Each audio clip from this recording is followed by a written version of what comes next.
ইমান ছাড়া আমলের কোনো মূল্য নাই। ইমান ছাড়া আমলের কোনো মূল্য নাই। ইমান ছাড়া আমল আল্লাহ তাআলার কাছে কবুল হবে না। এ বিষয়ে বিস্তারিত জানার জন্য আকীদা সম্পর্কে আমাদের জানা থাকতে হবে।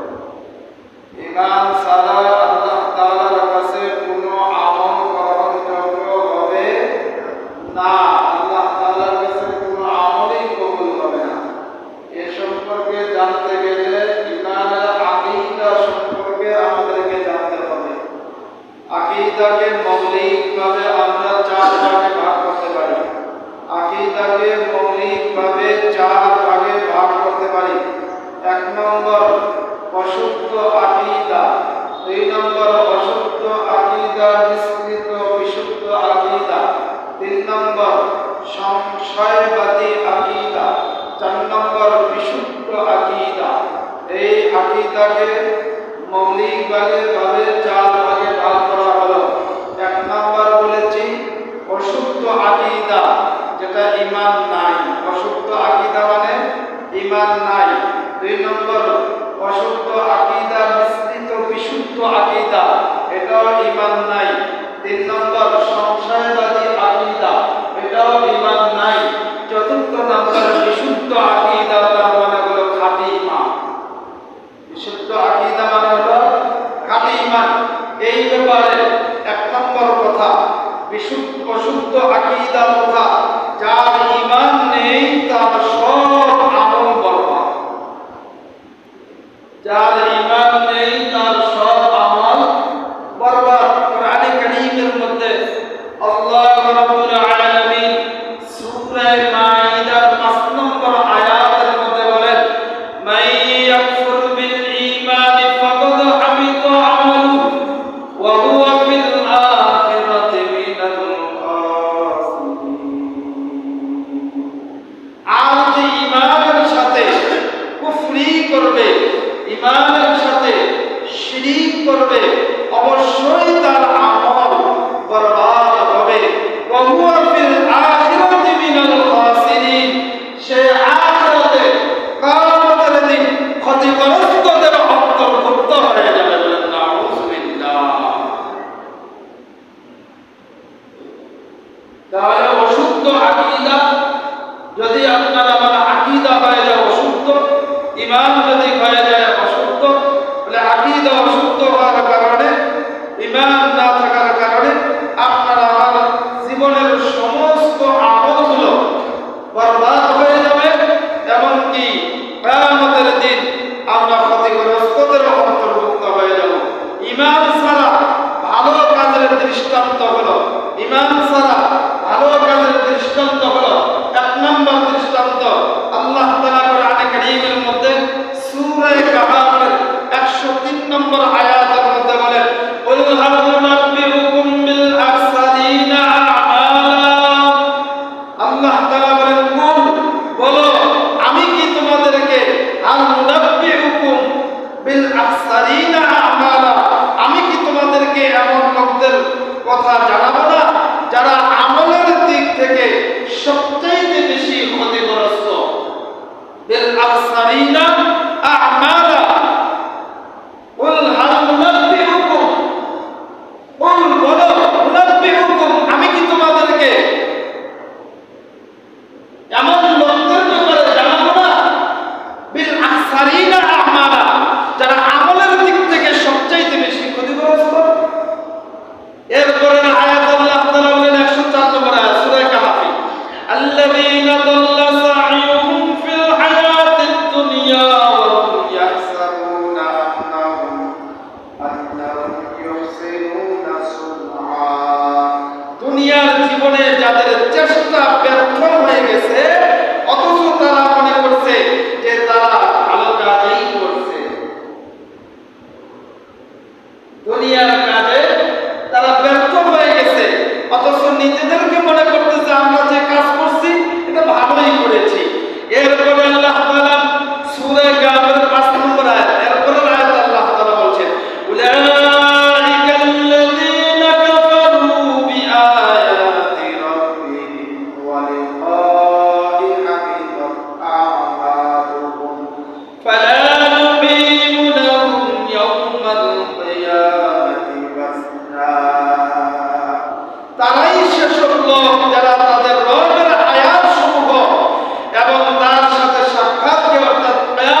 নিষ্ফল হয়ে গেছে।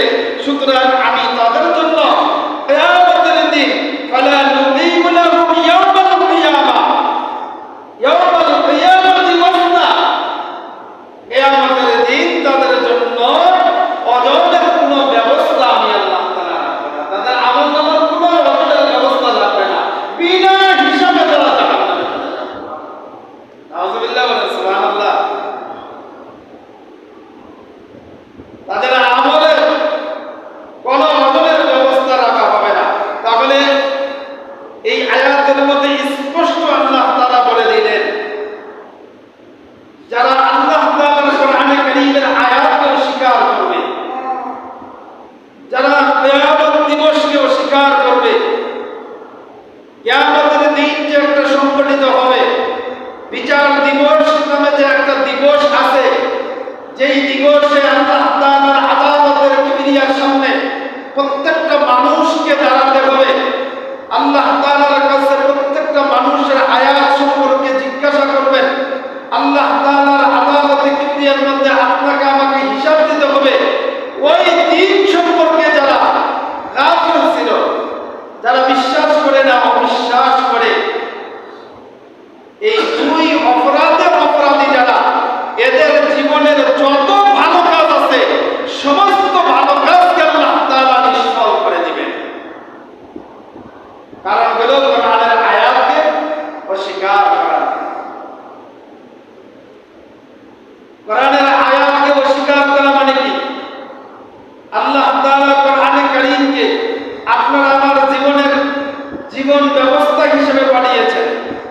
এটা হলো কোরআনে কারীম আল্লাহ তাআলা নাযিল করেছেন, উদ্দেশ্য হলো আপনার আমার এই জীবনটাকে কিভাবে আপনি আমি চালাইব, এর ব্যবস্থাপত্র হিসেবে আল্লাহ তাআলা কোরআন দিয়েছেন। রব্বুল আলামিন আপনাকে আমাকে সৃষ্টি করে জান্নাতে রেখেছিলেন। আদম আলাইহিস সালাতু ওয়াস সালাম থেকে আপনি আমি আসছি। আপনার আমার আদি পিতা আদমকে আল্লাহ তাআলা জান্নাতে রেখেছিলেন। আপনার আমার আদি মাতা হাওয়া আলাইহিস সালাতু ওয়াস সালামকে জান্নাতে রেখেছিলেন। জান্নাত থেকে দুনিয়ার মধ্যে পাঠিয়ে দিয়েছেন। আল্লাহ তাআলা বলেন, কুল্লা বিদু মিনহা জামিআ, নেমে যাও, তোমরা সকলেই নেমে যাও। অর্থাৎ সেই দিন আদম আর হাওয়া আলাইহিস সালাতু ওয়াস সালাম দুইজনে দুনিয়ার মধ্যে নেমে এসেছেন। আল্লাহ তাআলা ঘোষণা করেছেন, আদমের ডান পাজরে যত সন্তান কিয়ামতের আগ পর্যন্ত দুনিয়ায় আসবে সকলেই মিলে নেমে যাও। আদম আলাইহিস সালাতু ওয়াস সালামের বাম পাজর থেকে কিয়ামতের আগ পর্যন্ত এই পৃথিবীতে যত মানুষ আসবে সকলেই মিলে দুনিয়ার মধ্যে নেমে যাও। ওই দিনই ঘোষণা অনুযায়ী আপনি আমি মায়ের পেট থেকে আল্লাহ তাআলা যখন নির্দেশ করেছেন, আল্লাহ তাআলা যখন চাইছেন, তখনই আল্লাহ তাআলা দুনিয়ায় আপনাকে আমাকে পাঠিয়েছেন। আপনি আমি এসেছি, আপনি আমি আপনার আমার নিজেদের ইচ্ছায় কেউ দুনিয়ায় আসি নাই। আল্লাহ তাআলা আপনাকে আমাকে পাঠিয়েছেন দুনিয়ার মধ্যে। তাহলে এখান থেকে বোঝা গেল আপনার আমার আসল বাড়ি, আসল ঠিকানা হলো জান্নাত। আসল বাড়ি, আসল ঠিকানা কোথায়? কোথায়? জোরে বলেন, কোথায়? জান্নাত। জান্নাতে হলো আপনার আমার আসল বাড়ি, আসল ঠিকানা। এবার আল্লাহ তাআলা বলেন, বান্দা, তোমাকে যে এই আসল বাড়ি, আসল জায়গা, আসল ঘর, আসল বাড়ি থেকে দুনিয়ার মধ্যে পাঠাচ্ছি, আবার এই আসল বাড়ির মধ্যে যদি আসতে চাও, তাহলে আমি আল্লাহ তাআলার পক্ষ থেকে ফাইন্না ইয়াহদিয়ান্নাকুম মিন্নি হুদা, আমি আল্লাহ তাআলার পক্ষ থেকে একখানা হুদা যাবে, চিঠি যাবে, চিঠি। এই চিঠি অনুযায়ী তোমাদের জীবনকে যদি তোমরা ঢেলে সাজাতে পারো, এই চিঠি অনুযায়ী তোমরা যদি তোমাদের জীবনকে পরিচালিত করতে পারো, তাহলে ফাইন্না ইয়াহদিয়ান্নাকুম মিন্নি হুদা ফামান তাবিআ হুদা ফালা খাউফুন আলাইহিম ওয়ালা হুম ইয়াহজানুন। তোমাদের কোনো চিন্তা থাকবে না, টেনশন থাকবে না। আবার তোমাদের আসল ঠিকানা জান্নাত, আসল বাড়ি জান্নাত। এই জান্নাতে তোমরা চলে আসতে পারবে। বলেন সুবহানাল্লাহ। এই যে আল্লাহ তাআলা যে বললেন, ফাইন্না ইয়াতিয়ান্নাকুম মিন্নি হুদা, আল্লাহর পক্ষ থেকে চিঠি আসবে। এই চিঠিটাই হলো কোরআনে কারীম। এই চিঠিটার নাম কি? কোরআনে কারীম। এই চিঠিটার নাম কি? চলো বলেন, চিঠিটার নাম কি? কোরআনে কারীম। এই কোরআন অনুযায়ী যদি আপনি আমি চলতে পারি, তাহলে আপনি আমি আবার ওই জান্নাতে যেতে পারবো। কোরআনের প্রত্যেকটা আয়াত, আল্লাহ তাআলার প্রত্যেকটা আদেশ, আল্লাহ তাআলার প্রত্যেকটা আইন, আল্লাহ তাআলার প্রত্যেকটা বিধান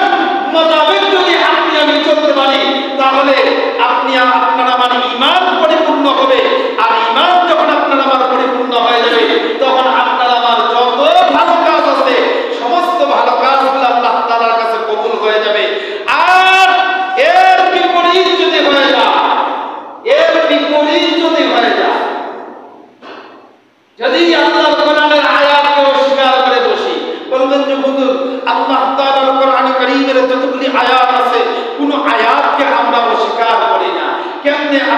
কেমনে আমরা অস্বীকার করি? অস্বীকারকারী বলতে কাকে বোঝানো যায়?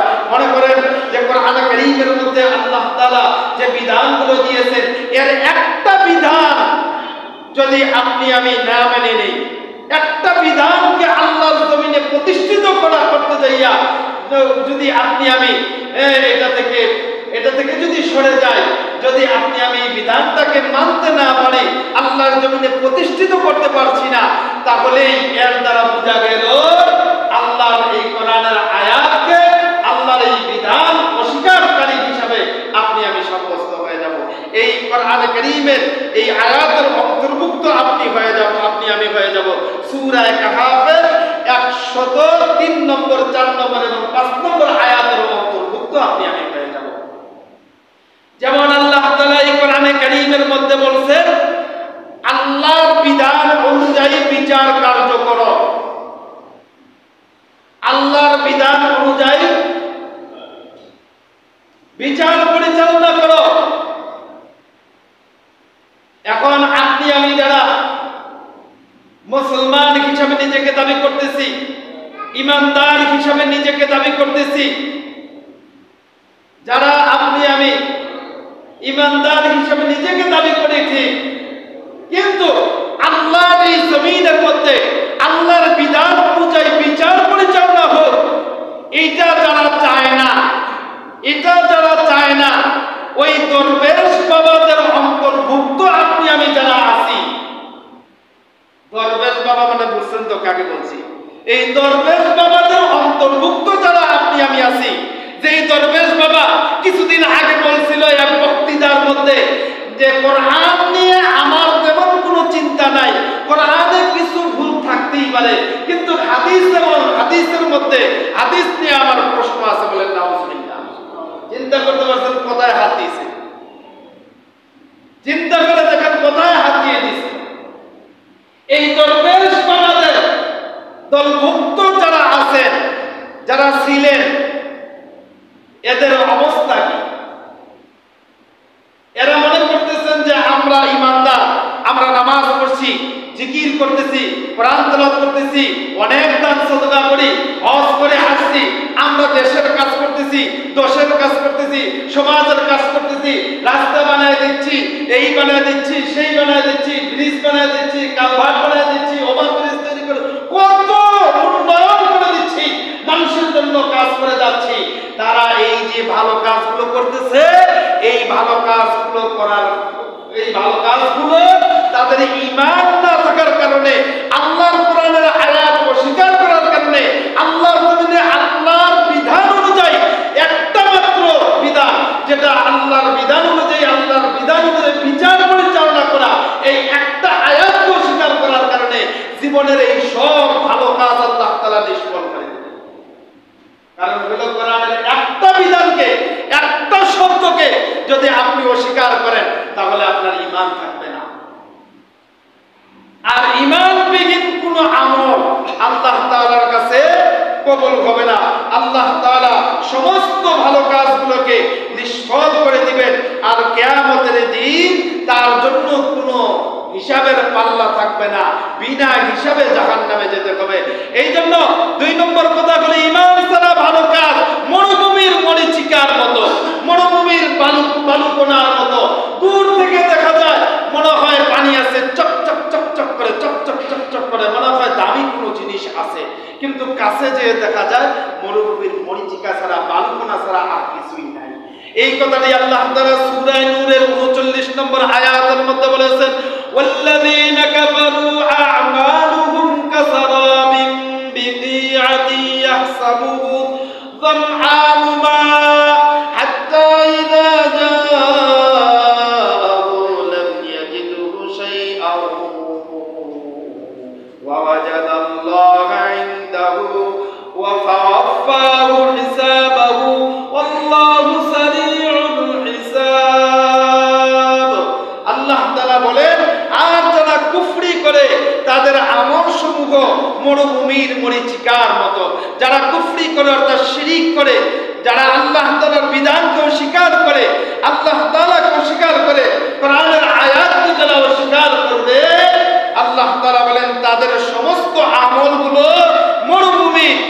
মরীচিকার মতো, যাকে পিপাসিত ব্যক্তি পানি মনে করে অবশেষে যখন সে তার কাছে যায় তখন সে দেখে সেটা কিছুই না, মরুভূমির বালুকণা ছাড়া আর কিছুই না। আর সেখানেই সে আল্লাহ তাআলাকে দেখতে পায়, অতঃপর তিনি তাকে তার হিসাব পরিপূর্ণ করে দেন। আর আল্লাহ তাআলা অতি দ্রুত হিসাব গ্রহণকারী, আল্লাহ তাআলা অতি দ্রুত হিসাব গ্রহণকারী। এরপরে আল্লাহ তাআলা ঈমান ছাড়া ভালো কাজ গভীর সমুদ্রের ঘনীভূত অন্ধকারের মতো বলেছেন। গভীর সমুদ্রে যেরকম অন্ধকার থেকে আচ্ছন্ন থাকে, কিছুই দেখা যায় না। বলেন তো, একটা মানুষ যখন পানির নিচে ডুব দেয় তখন কিছু দেখতে পায়? চোখ দুটা বন্ধ হয়ে যায় না?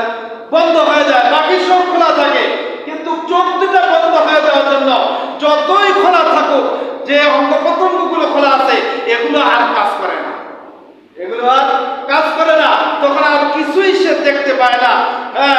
এই উদাহরণ আল্লাহ তাআলা সূরা নূরের 40 নম্বর আয়াতের মধ্যে আল্লাহ তাআলা বলেছেন, আও কাযুলুমাতিন ফি বাহরিল লুজ্জিয়্যিন ইয়াগশাহু মাওজুম মিন ফাওকিহি মাওজুম মিন ফাওকিহি সাহাব যুলুমাতুন বা'দুহা ফাওকা বা'দ ইযা আখরাজা ইয়াদাহু লাম ইয়াকাদ ইয়ারাহা ওয়া লাম ইয়াজআলিল্লাহু লাহু নূরান ফামা লাহু মিন নূর।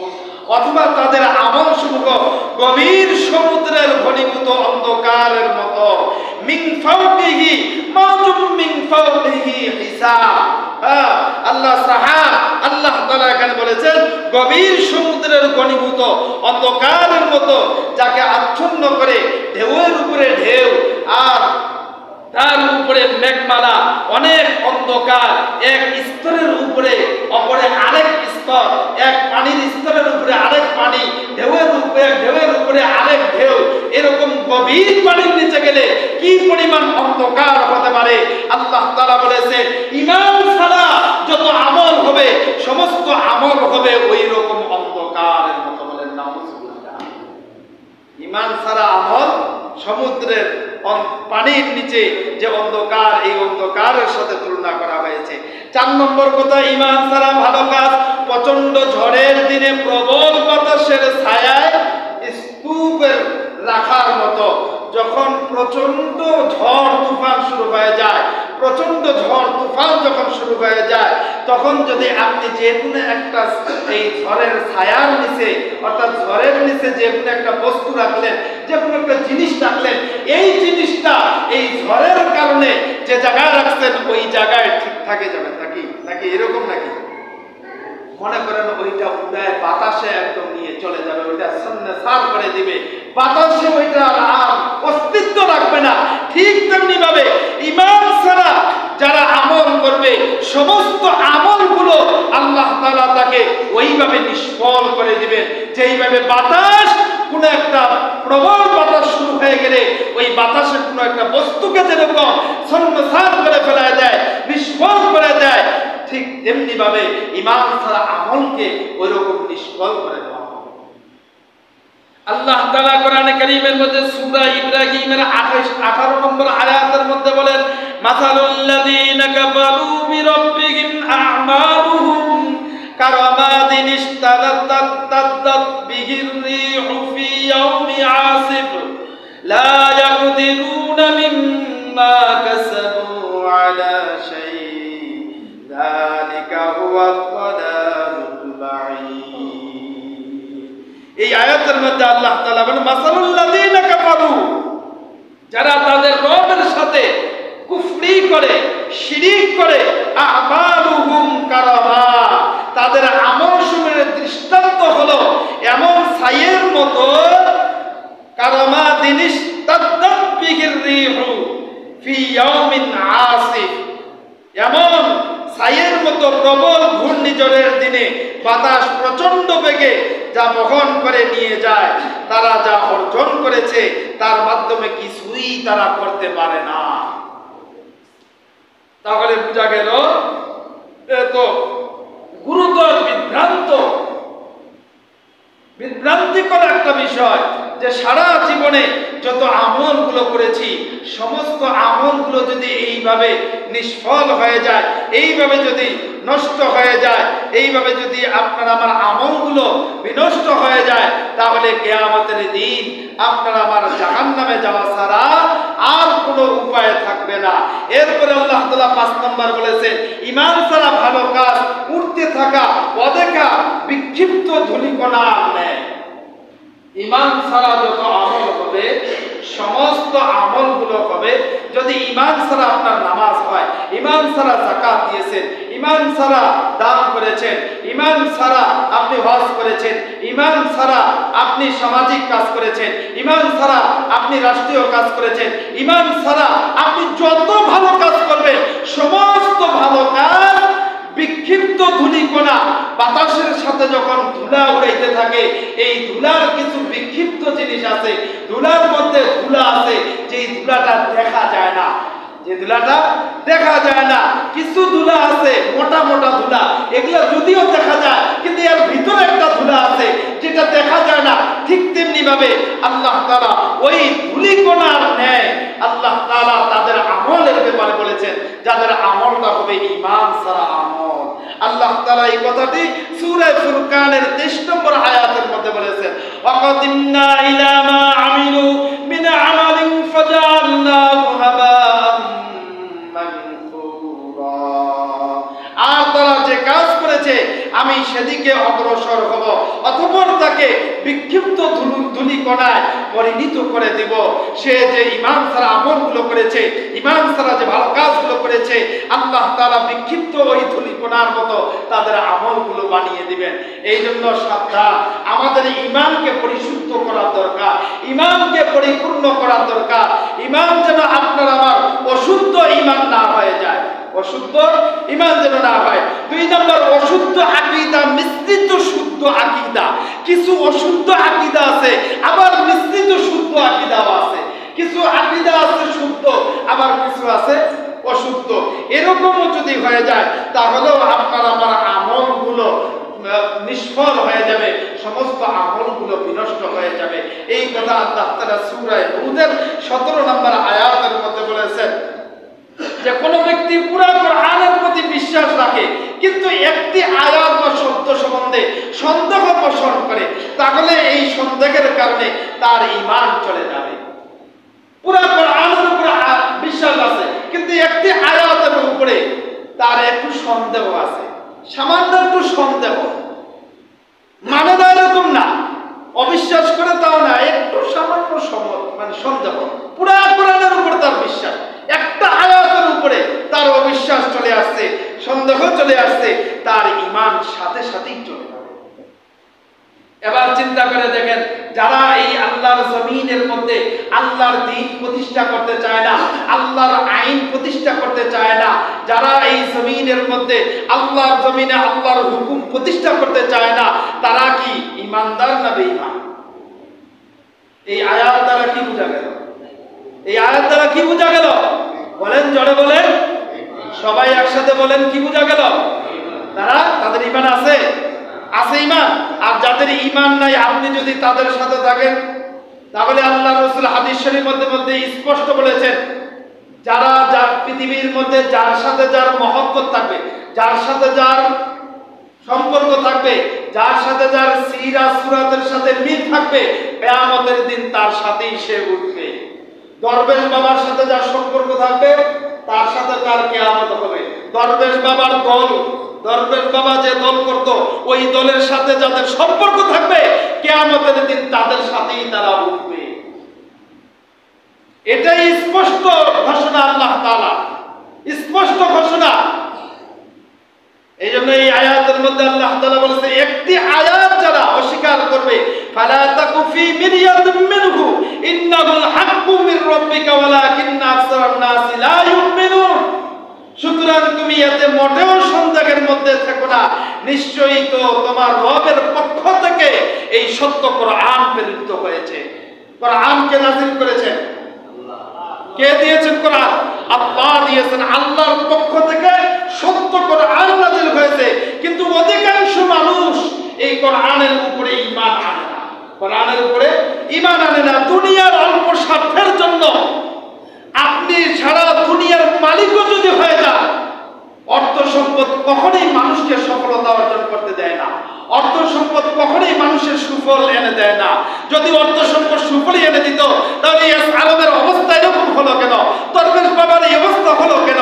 যার যেই প্রধানমন্ত্রীর বাড়ির ঘরের যে চাকর, এই চাকর নাকি 400 কোটি টাকার মালিক, সে তার অবস্থা এরকম হলো কেন? এদের অবস্থা এরকম হলো কেন? এদের তো সম্পদের অভাব নাই। তাহলে বোঝা গেল আল্লাহ তাআলা সম্পদ বান্দাকে দেন, এই সম্পদের দ্বারা বান্দার সফলতা আসে না, সফলতা অর্জন করার জন্য না, এটা আল্লাহ তাআলা পরীক্ষা করার জন্য দিয়েছেন। তাহলে বোঝা গেল যদি আপনি আমি আল্লাহর কোরআনের একটা আয়াতকে অস্বীকার করে বসি, তাহলে আপনার আমার ঈমান থাকবে না। এই জন্য আল্লাহ তাআলা কাদিয়ানী সম্প্রদায় এ কারণেই কিন্তু কাফের। কারণ হলো তারা সূরা আহজাবের 40 নম্বর আয়াতের ব্যাপারে সন্দেহ পোষণ করে এবং এই আয়াতের মন করা ব্যাখ্যা কাদিয়ানী সম্প্রদায়রা দেয়। আর কাদিয়ানী সম্প্রদায়রা যেই কারণে তারা কাফের, ঠিক তেমনি ভাবে ইতিপূর্বে জালিম যারা ছিল, ইতিপূর্বে যারা জালিম ছিল, দরবেশ বাবা যারা ছিল, দরবেশ বাবার দোসর যারা ছিল, এরা সবাই ওই কারণেই কাফের হয়েছে। এদের ঈমান ওই কারণেই নষ্ট হয়েছে, ওই একই কারণ। কাদিয়ানী সম্প্রদায়রা কেন কাফের? সূরা আহজাবের 40 নম্বর আয়াতের ব্যাপারে তারা সন্দেহ পোষণ করেছে। তারা এর ব্যাখ্যা তারা মন করা ভাবে দিয়েছে। সূরা আহজাবে আল্লাহ তাআলা 40 নম্বর আয়াতে কি বলেছেন? মা কানা মুহাম্মাদুন আবা আহাদিম মির রিজালিকুম ওয়ালাকিন রাসূলুল্লাহি ওয়া খাতামান নাবিয়্যিন ওয়া কানা আল্লাহু বিকুল্লি শাইইন আলিমা। আল্লাহ তাআলা বলেন, মুহাম্মদ সাল্লাল্লাহু আলাইহি ওয়াসাল্লাম তোমাদের কোনো পুরুষের পিতা নয়, তবে আল্লাহ রাসূল ও সর্বশেষ নবী, আর আল্লাহ তাআলা সকল বিষয়ে সর্বজ্ঞ। মুহাম্মদ সাল্লাল্লাহু আলাইহি ওয়াসাল্লাম সর্বশেষ নবী, তারপরে আর কোনো নবী হবে না। এই বিষয়টি কোরআনে কারীমের এই আয়াত দ্বারা আপনার আমার কাছে স্পষ্ট অকাট্যভাবে প্রমাণিত হলো কি হলো না? কি বলেন? প্রমাণ হলো কিনা? আল্লাহ রাসূল আমাদের নবী যে শেষ নবী, এই ব্যাপারে এই আয়াত থেকে আপনি আমি অকাট্য দলিল পাইলাম। স্পষ্ট আপনাকে আমাকে জানিয়ে দেওয়া হলো আল্লাহ নবী আমাদের নবী হলো শেষ নবী, আখিরি নবী। মুহতারাম হাজিরিন, আপনি আমি যেহেতু ইমানদার দাবি করতেছি, তাহলে আপনার আমার ইমানটাকে একটু নবায়ন করা দরকার। ইমানটাকে একটু মাঝে মধ্যে পরিচ্ছন্ন করার দরকার, পরিষ্কার করার দরকার, একটু ঝাড়ু দেওয়ার দরকার, একটু পরিষ্কার করার দরকার। শরীরে ময়লা লাগলে গোসল করি, কাপড়ে ময়লা লাগলে কাপড় ধুই, ঘর ময়লা হইলে ঝাড়ু দেই, মুছি, পরিষ্কার করি। একটু ইমানটাকেও পরিষ্কার করার দরকার। এই জন্য আল্লাহ রাসূল হাদিস শরীফের মধ্যে বলে যে ইমানকে মাঝে মধ্যে তোমরা পরিশুদ্ধ করো, ইমানকে মাঝে মধ্যে তোমরা নবায়ন করো, মাঝে মধ্যে এটা একটু এক্সরে মেশিনের মধ্যে ঢুকাও। ইমানকে মাঝে মধ্যে কোরআন সুন্নাহ দিয়ে একটু এটাকে পরিষ্কার করো। যদি আপনি আমি মাঝে মধ্যে ইমানকে কোরআন সুন্নাহ দিয়ে যদি একটু পরিষ্কার করতে পারি, তাহলে দেখবেন আপনার আমার ইমানের মধ্যে যে কাঁচাগুলো আছে, যে ভুলগুলো আছে, এই ভুলগুলো শুদ্ধ হয়ে যাবে। ভুল যখন শুদ্ধ হয়ে যাবে, ইমান পরিশুদ্ধ হয়ে যাবে। আর পরিপূর্ণ ইমান নিয়ে আপনি আমি যদি ছোট্ট একটা আমল করি, এই আমলটাই আপনার আমার নাজাতের জন্য যথেষ্ট হয়ে যাবে। আল্লাহ রাসূল হাদিসের মধ্যে বলেছেন, আখলিস দীনাকা ইয়াফিকাল আমালুল কলিল, তোমাদের ঈমানকে খাঁটি করো, অল্প আমলে নাজাতের জন্য যথেষ্ট হয়ে যাবে। ঈমান যদি খাঁটি না হয়, পাহাড় পরিমাণ আমলের কোনো মূল্য নাই, সব আমল নিষ্ফল হয়ে যাবে। আর ঈমান যদি খাঁটি হয়ে যায়, অল্প আমলেই নাজাতের জন্য যথেষ্ট হয়ে যাবে। রব্বুল আলামিন আমাদের সকলকে ঈমান পরিপূর্ণ করে আমলকে পরিশুদ্ধ করে করার তৌফিক দান করেন। যারা শুনুন কাবলা বাঁচার কাজ